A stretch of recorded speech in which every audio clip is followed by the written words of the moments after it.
O filme alemão A Onda, dirigido por Dennis Gansel, é um bom e perturbador caminho para se entender o poder de atração de líderes e regimes autoritários.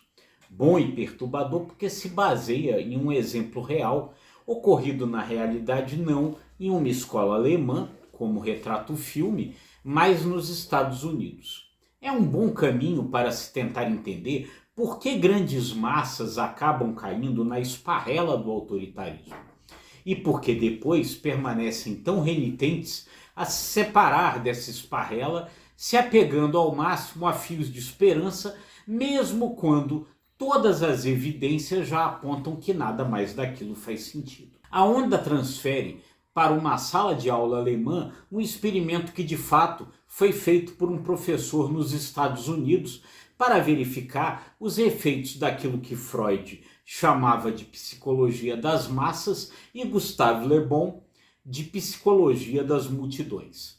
Como grandes grupos atuam em forma de rebanho e como são facilmente atraídas por líderes carismáticos e autoritários. Sem dizer aos alunos qual é a origem das ideias, o professor vai aplicando conceitos do nazismo na turma e vai conquistando assim a adesão dos alunos que cada vez mais o enxergam como um líder a ser seguido, até tudo fugir tragicamente do controle. Uma das coisas que o filme deixa claro é que esses projetos de autoritarismo são a festa dos medíocres. Individualmente, aderem mais facilmente a tais ideias autoritárias aqueles que em condições normais menos se destacam. Até porque uma das características das massas é a anulação da individualidade para que o grupo funcione como um só organismo. Valorizados ali pelo grupo, encontram esses medíocres um ambiente de pertencimento que não tinham antes. Até porque tudo que se espera ali deles é a obediência cega, sem maiores contestações e avaliações críticas.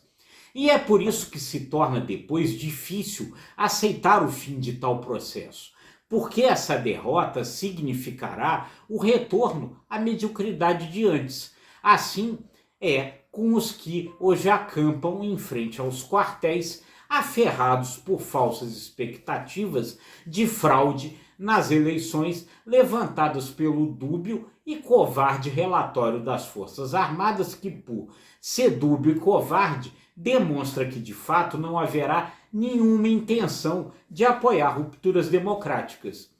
Mas é duro aceitar a realidade e o retorno à mediocridade de antes. A situação começa pelo próprio presidente Jair Bolsonaro, agora mudo e enclausurado no Palácio da Alvorada. Bolsonaro parece imaginar ser o grande líder de tudo, quando na verdade não é. O movimento de extrema-direita do qual ele faz parte é mundial.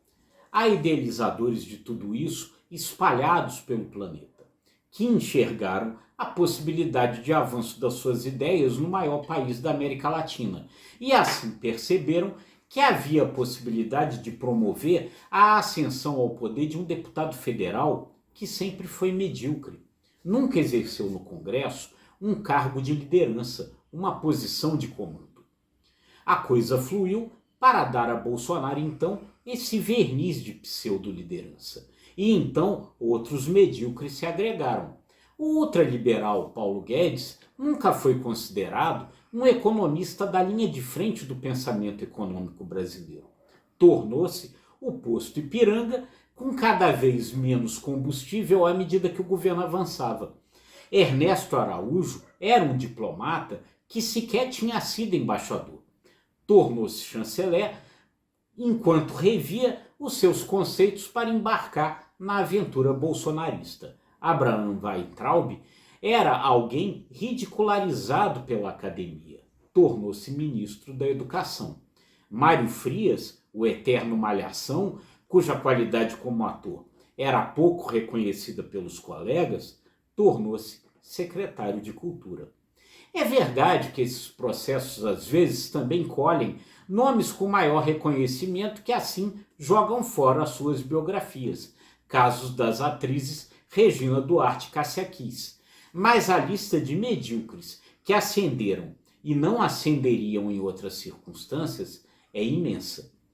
Em determinado momento do filme A Onda, o professor começa a perceber que as coisas estão saindo do seu controle e tenta acabar com o experimento, mas aí já parece tarde demais. Os alunos vão espalhando as ideias autoritárias pela cidade, não aceitam mais o retorno à realidade. São então como os memes que agora brincam com a situação, dizendo que os acampados pedem intervenção militar nas Forças Armadas. Tudo isso poderia ser cômico se não tivesse o risco de ser trágico.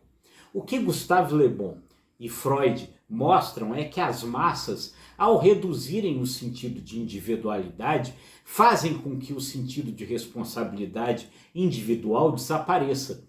O indivíduo renuncia do seu interesse pessoal em nome de um tal interesse coletivo. Ele já não é mais ele mesmo, é um autônomo cuja vontade tornou-se impotente, escreve Le Bon.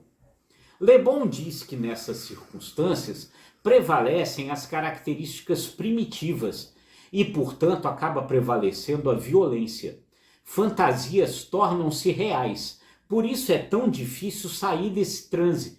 Muita gente ainda vai demorar para acordar do seu pesadelo. Eu sou Rodolfo Lago e é sempre um grande prazer fazer esse comentário para você, sempre que possível em vídeo. Até a próxima.